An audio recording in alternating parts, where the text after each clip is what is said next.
In today's video, I'm going to teach you how to sign into Steam account. So the first thing I'm doing here is opening Steam on my computer and waiting for it to fully load so I can see the sign in screen clearly.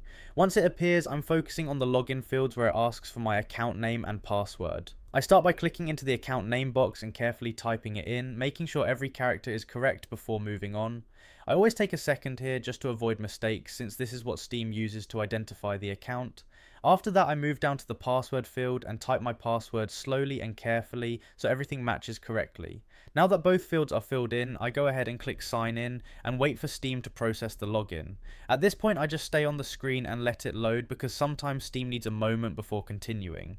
After a short wait, Steam may ask for an extra verification step, so I pause and prepare for that. Now I open my email on a separate tab or device and look for a message from Steam that contains a verification code. I take my time here and make sure I open the correct email so I don't miss anything important. Once I find the message, I copy the verification code exactly as it appears, making sure I don't add any extra spaces or missing numbers. Then I go back to Steam and paste the code into the verification box provided on the screen. After pasting it, I click continue so Steam can confirm that it's really me trying to log in. I just wait for the system to process it for a moment. Once the code is accepted, Steam completes the login process, and I'm taken into my account where everything is now accessible normally. At this point, I just take a second to make sure everything has loaded correctly and I'm fully signed in.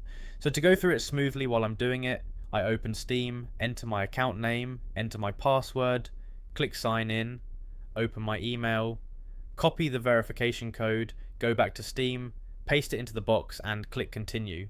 And after that, I'm successfully logged in and ready to use Steam without any issues, with everything fully loaded and accessible. I just quickly check that the dashboard is responsive and everything is ready to use normally. All set now and done.